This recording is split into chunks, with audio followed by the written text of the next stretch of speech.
Ted Holiday fue el autor de libros tan innovadores que cambiaron paradigmas como El dragón y el disco, El gran orbe del lago Ness y El universo de los duendes, todos los cuales deberían considerarse de lectura absolutamente vital para criptozoólogos, tanto experimentados como novatos. En relación con el espinoso asunto de los misteriosos homínidos peludos entre nosotros, afirmó lo siguiente: los animales de verdad se mantienen vivos comiendo. Los primates gigantes, como el gorila, se alimentan casi continuamente durante el día y no de forma delicada. Pie Grande, sin embargo, vive supuestamente en bosques costeros de hoja perenne que producen alimentos poco energéticos y de la más baja calidad. Es imposible imaginar que esta miserable comida pueda sustentar a una raza de antropoides de 2 metros de altura.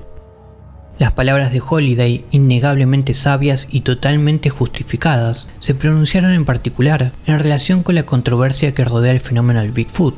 Sin embargo, son igualmente relevantes para el problema de los animales de este tipo que supuestamente residen en las Islas Británicas. El misterio tiene oscuras historias que claman ser contadas. Yo soy Paul, y esta es una de esas historias. Si el Bigfoot británico es una entidad real en algún sentido de la palabra, resulta extremadamente irónico que la única teoría sobre su existencia que mucha gente podría asumir como la correcta, a saber que se trata de una criatura de carne y hueso que la ciencia y la zoología aún no ha clasificado ni categorizado, sea en realidad la que menos probabilidades tiene de proporcionar una respuesta definitiva o ni siquiera remotamente potencialmente viable. Las teorías predominantes en el ámbito de la criptozoología dominante difieren ciertamente en los puntos más sutiles de lo que es o no es un Bigfoot y de lo que puede ser o no.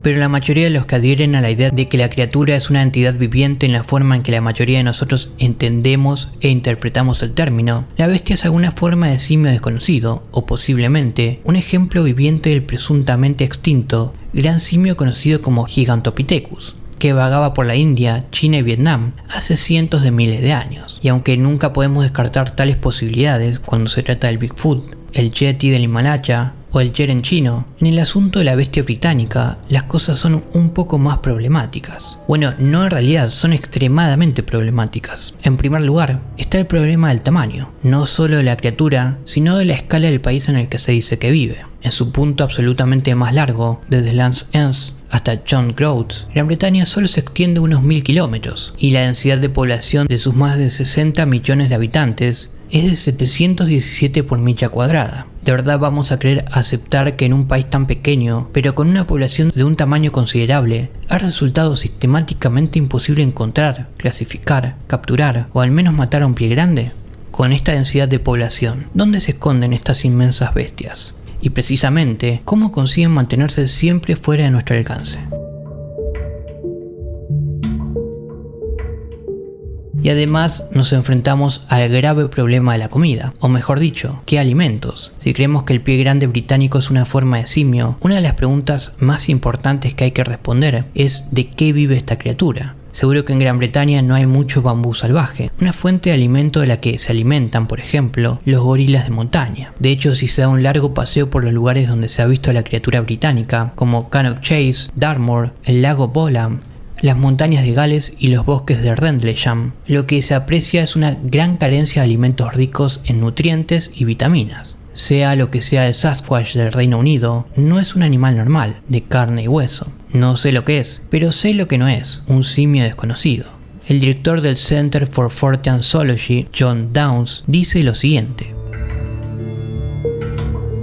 Gran Bretaña es un país muy pequeño y uno de los mejor explorados del mundo, y, sencillamente, no hay suficiente tierra salvaje para que viva una especie desconocida de primate superior. En Gran Bretaña se descubren nuevas especies animales, pero siempre son pequeñas. Lo más grande que se ha descubierto en los últimos años es una población de lagartija, de unas 9 pulgadas de largo, que vive en los acantilados de Dorset, y la idea de un lagarto relativamente pequeño viviendo en los acantilados de Dorset es bastante extraordinaria. pero la idea de algo del tamaño de un gorila viviendo en Gran Bretaña y en estado salvaje es ridícula. Y en los lugares donde se han registrado, simplemente no hay suficiente comida disponible para ellos. La mayoría de los primates superiores son herbívoros y no hay suficiente vegetación para suministrar las cantidades y nutrientes que necesitaría una población viable de grandes primates. E incluso si se hubiesen adaptado a vivir aquí a base de ciervos y conejos, simplemente no hay suficiente terreno para que se escondan y vivan.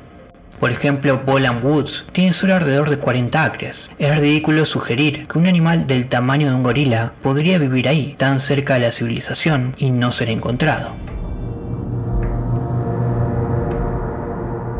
Pero aquí está una de las cosas más importantes de todas. No hay nada en el registro fósil que indique que un gran simio haya vivido en Gran Bretaña. Ahora en Asia, donde hay un registro fósil del Gigantopithecus, en las zonas donde el Yeti ha sido reportado en la actualidad, y por lo tanto es lógico que el Yeti esté ahí, pero la falta de evidencia fósil, el tema de que no haya suficiente comida, ni tampoco tierra, todo descarta la idea de que un gran simio exista en Gran Bretaña. Pero volviendo al Bigfoot en toda su extensión, y no solo limitándonos a Gran Bretaña, hay algo que muy pocos mencionan, y que podría ser más extraño que un homínido gigante y peludo, pues el silbar. Sobre este tema en particular, el investigador del pie grande, Cliff Barackman, señala lo siguiente.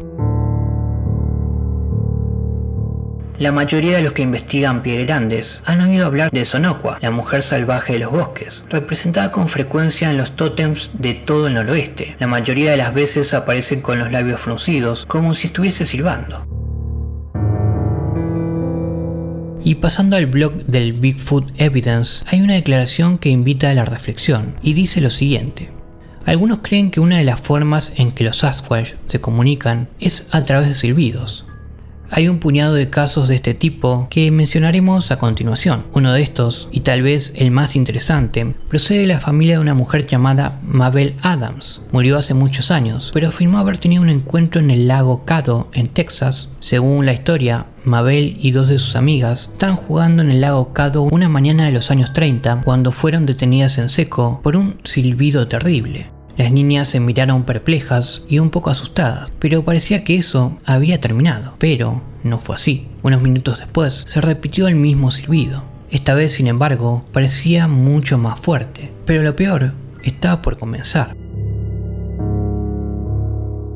De entre los árboles salió una criatura alta, cubierta de pelo negro, que parecía un gorila. Lo más aterrador era la extraña sonrisa que la criatura tenía en la cara. Todos escaparon de la zona, lo que no es de extrañar. Cabe señalar que estos casos no son nada nuevo. Los informes sobre el Bigfoot silbador se remontan al siglo XIX. Uno de los primeros encuentros más convincentes con un Bigfoot silbador tuvo lugar en febrero de 1876, a pocos kilómetros del este de Warner's Ranch, en California, que se encuentra cerca del condado de San Diego y que era, y sigue siendo, el hogar de la tribu cupeño americana. Uno de los dos testigos dijo a la prensa lo siguiente. Hace unos 10 días, el señor Turner Helm y yo estábamos en las montañas a unos 15 kilómetros al este de Warner's Ranch, en una excursión de prospección, buscando la extensión de un filón de cuarzo que había sido encontrado por algunos grupos algún tiempo antes.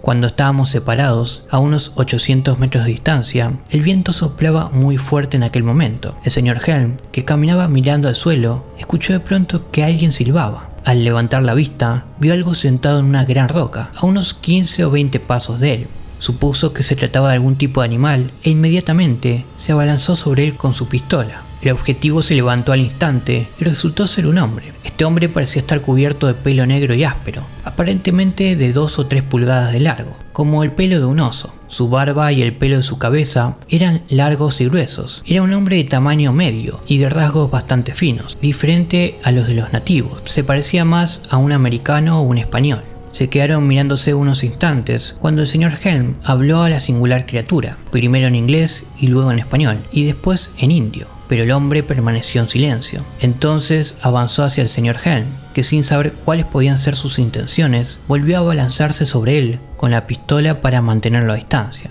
El hombre se detuvo de inmediato, como si supiese que había peligro. El señor Helm me llamó, pero el viento soplaba tan fuerte que no le escuché. Entonces el salvaje se dio la vuelta, cruzó la colina y pronto se perdió de vista. Antes de que el señor Helm pudiese acudir a mí, esta criatura había escapado.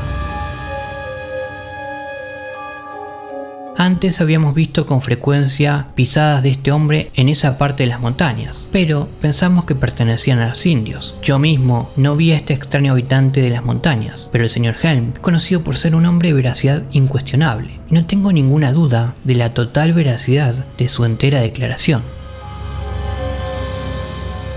¿Qué podemos hacer con todos estos testimonios? Siempre nos quedamos con la duda si realmente es un ser de carne y hueso o algo más sobrenatural. Por ejemplo, en el caso británico, podríamos descartar que sea un animal de carne y hueso, pero en los últimos relatos se asemeja más a lo que sería un gran hombre simiesco. Esperemos que el tiempo nos dé las respuestas a estas preguntas sin fin.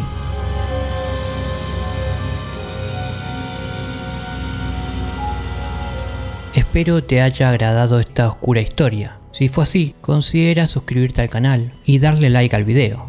Que tengas una buena noche.